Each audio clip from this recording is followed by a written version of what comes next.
No, I'm not walking through a movie set, but the remains and a sad reminder of the tragic events that took place in the once beautiful village of Oradour-sur-Glane.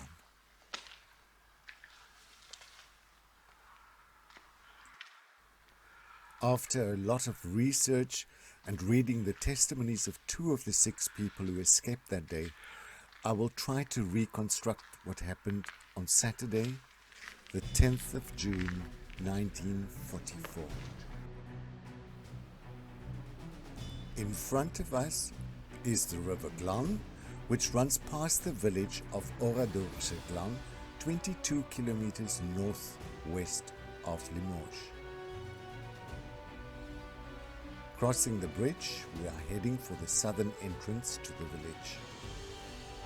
Now, that morning of the 10th of June 1944, the Nazi officer Adolf Dickmann received orders from General Lammerding to take revenge on the resistance movement.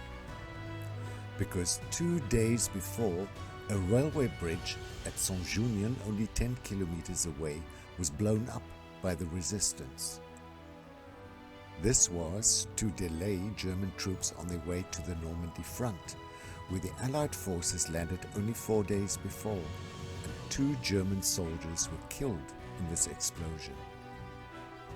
And in addition, a Nazi commander and friend of Dickmann was taken hostage by the resistance in Oradour-sur-Vayres, south of Limoges. So at 2 p.m. the German convoy arrived here at the southern end of the village, and from the bridge a number of troops surrounded the village, ensuring that no one could escape.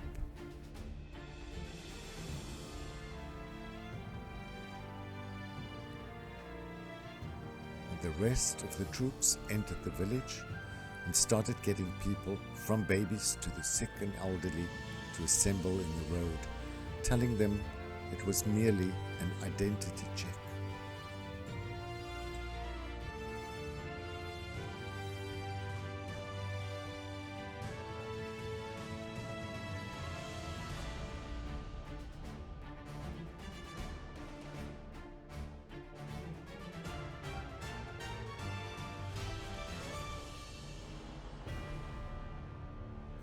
Here, on the Place du Champ de Foire, or the marketplace, in the center of the village, all the inhabitants and even people from surrounding hamlets were gathered.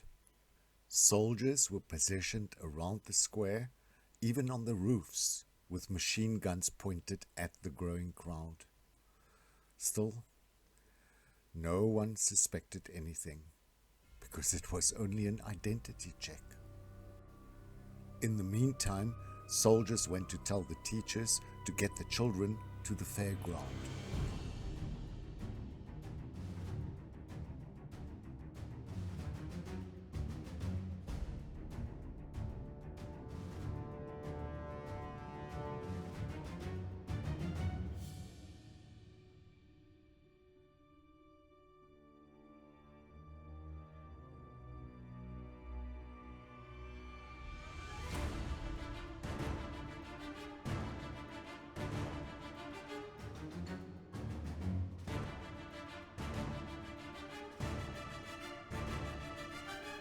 At this stage, the mayor arrived and was asked to choose hostages. He refused and told the officer to take him as a hostage. Meanwhile, the men were separated from the women and children.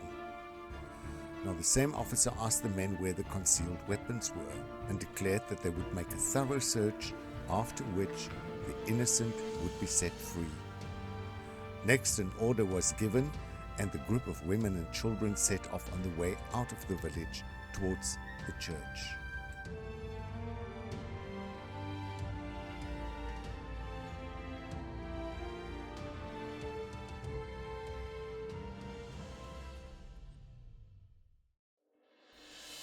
"244 women and 207 children were forced into the church."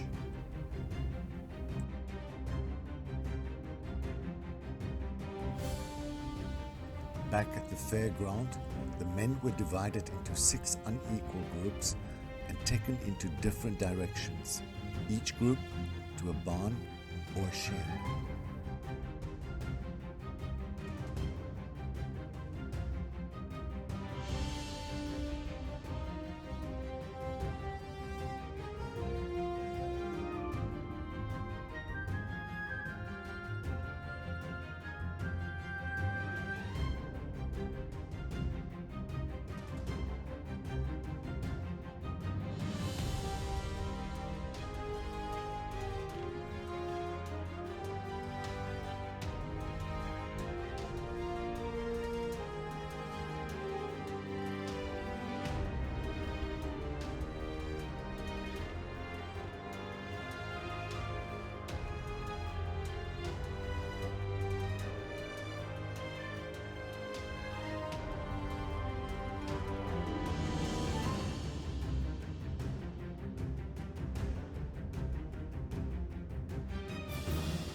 A massive explosion, and on this signal, the men behind the machine guns started firing. The explosion came from the church where a device was lit, and thick black smoke filled the church, and women and children, unable to breathe, rushed to doors and windows for breath, but they were cold-bloodedly shot down. Straw, firewood and chairs were thrown over the bodies to catch fire, and 2 children, hand in hand, tried to hide in the confession box, but they were shot there. Only one lady, Marguerite Rouffanche, took advantage of the smoke and hid behind the altar. There she got onto a stool and heaved herself up to climb through the middle window behind the altar.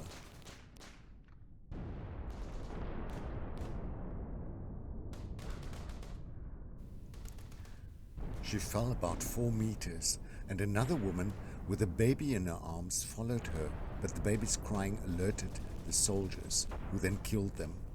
Madame Rouffanche crawled to the rectory garden and hid there until she was rescued the following day at 5 p.m., the only survivor from the church. Not far from there, in Laudy's barn, Robert Hébras was trapped among dead bodies set on fire. He managed to get to a door, but it led nowhere. So he went out another door into a courtyard where he found 4 of his friends.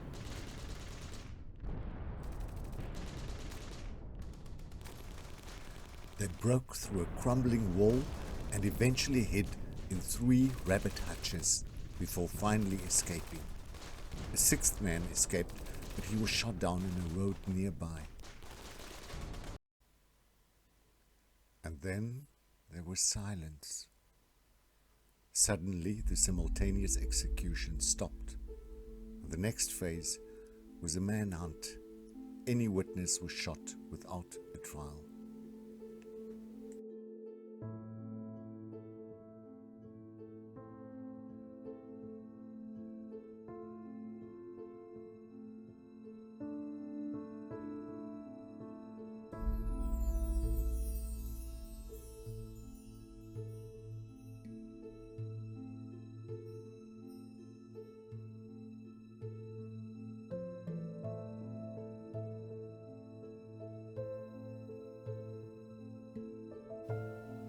Then all the houses were set on fire. This happened after the looting of the village. They took everything they could.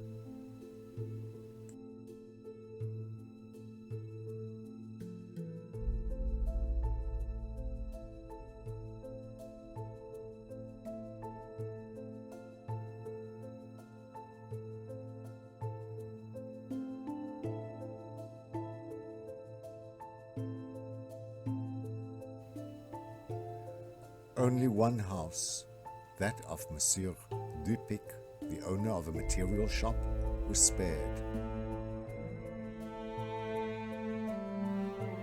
His cellar was well stocked with wine and champagne.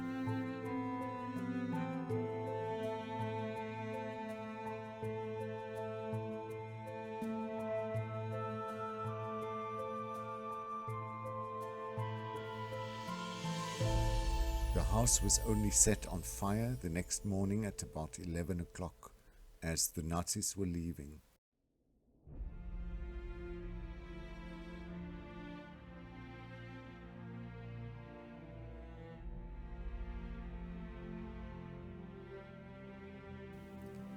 The tram from Limoges arrived, full of passengers. Everyone who lived in Oradour had to get out. Men and women were separated and their identities were checked. They were then taken to a farm close by, where an officer appeared and told them they were free to go.